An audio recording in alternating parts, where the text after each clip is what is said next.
Welcome to my channel. మార్కెట్లోకి కొత్త recipe వచ్చేసిందండో. ఈ పాలతో చేసే ఉప్మా ఈ మధ్యన చాలా ట్రెండ్ అవుతుంది కదా. సో నేను కూడా ఒకసారి ట్రై చేద్దామని చెప్పి తిని చూసాను. నాకైతే చాలా నచ్చింది. నాకు అనిపించింది మీతో కూడా షేర్ చేసుకోవాలి ఈ రెసిపీ అని. మీరు కూడా ఒక్కసారి ట్రై చేసి చూడండి, ఖచ్చితంగా నచ్చుతుంది. అండ్ ఎప్పుడు ఉప్మా చేసినా ఇదే పద్ధతిలో చేసుకొని తింటారు. ఎంత గిన్నెలు గిన్నెలు మనం ఉప్మా ప్రిపేర్ చేసినా సరే నిమిషాల్లో ఖాళీ అయిపోతుంది. అంత అద్భుతంగా ఉంది ఈ రుచి. అందుకే వీడియో చేసి మరీ పెట్టాలి అనిపించింది అనమాట. సో ఒకసారి నా మాట మీరు కూడా ఒకసారి ట్రై చేసి చూడండి. ముందుగా ఒక ప్యాన్ పెట్టుకొని ఒక కప్పు బొంబాయి రవ్వ, కొంచెం జీలకర్ర వేసి సువాసన వచ్చేంత వరకు వేపుకోవాలి. మంచి అరోమా రాగానే అది తీసి పక్కన పెట్టేసుకోండి ఆ రవ్వని. అదే ప్యాన్లో కొంచెం ఆయిల్, కొంచెం నెయ్యి. ఆయిల్ తక్కువ, నెయ్యి ఎక్కువ వేయాలి. నేతితో చేసిన ఉప్మా ఎప్పుడైనా సరే చాలా ఎక్కువ రుచిని ఇస్తుంది. సో కొంచెం నెయ్యి, ఆయిల్ అండ్ జీడిపప్పులు, తాలింపు గింజలు, కరివేపాకు, ఇంగువ వేస్తే వేసుకోండి, లేదంటే ఆప్షనల్. వేసి బాగా వేపుకోండి. జీడిపప్పులు వేసి, ఉప్మాలో జీడిపప్పులు ఉంటే ఇంకా బాగుంటుంది. సో రంగు మారే వరకు, కొంచెం గోల్డ్ కలర్ వచ్చే వరకు వేపుకోవాలి. వేగిన తర్వాత మనం 1 కప్పు బొంబాయి రవ్వ తీసుకున్నాం కదా. 1 కప్పు బొంబాయి రవ్వకి 3 కప్పుల నీళ్లు, 1 కప్పు పాలు. ఇదే కొలత తీసుకోండి. 3 కప్పుల నీళ్లు, 1 కప్పు పాలు.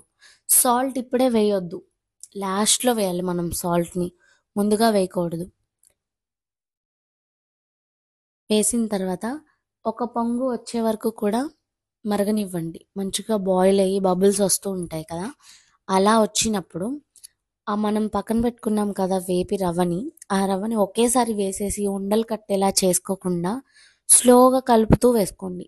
ఉప్మా రవ్వ ఎప్పుడైనా సరే, మీరు ఈ ఉప్మా చేసినా సరే, ఏదైనా కేసర్లా చేసుకున్నా సరే, రవ్వని స్లోగా కలుపుతూ వేసుకోవాలి. ఒకేసారి ఎప్పుడు వేయకూడదు. వేసినా కరిగిద్ది, కాకపోతే ఎక్కువ టైం పట్టిద్ది, కొన్నిసార్లు ఉండలు కరగవు. కాబట్టి స్లోగా వేస్తే మనకి డబల్ పని అనేది ఉండదు. అండ్ ఒక్కసారి ట్రై చేసి చూడండి, ఉప్మా మీకు ఖచ్చితంగా నచ్చుతుంది. నాకైతే చాలా చాలా నచ్చింది. ఉప్మా అంటే అస్సలు ఇష్టం లేని వాళ్ళు కూడా చాలా ఇష్టంగా తింటారు. లైఫ్ లాంగ్ మనం ఒకే రెసిపీని ఒకేలా తిని ఎంజాయ్ చేయలేమండి. సో ఇట్లా ఎవరైనా వెరైటీస్ ట్రై చేసి బాగుంది అని చెప్పినప్పుడు మనం కూడా ఫ్రీ టైంలో ఒకసారి ట్రై చేసి చూడాలి. బాగుందనుకోండి, మనం కంటిన్యూ చేసేస్తాం కదా. సో అట్లా ఉప్మా దగ్గర పడిపోయి చిక్కబడిపోయిన తర్వాత కొంచెం సాల్ట్, కొంచెం కొత్తిమీర, కొంచెం నెయ్యి వేసుకోండి. వేసి మళ్ళీ ఇంకోసారి మిక్స్ చేసుకొని, మీకు ఇంకొంచెం గట్టిగా కావాలా, కొంచెం జారుగా కావాలో చూసుకొని దాన్ని బట్టి స్టవ్ ఆఫ్ చేసుకొని తిని చూడండి. గుర్తుపెట్టుకుంటున్నాను, ఈ రెసిపీ నేను చేసింది చూసి మీరు చేసుకుంటే కనుక ఖచ్చితంగా బాగుందని నన్ను గుర్తు చేసుకుంటారు. అంత బాగుంది. ఒకసారి ట్రై చేసి చూడండి. Bye bye.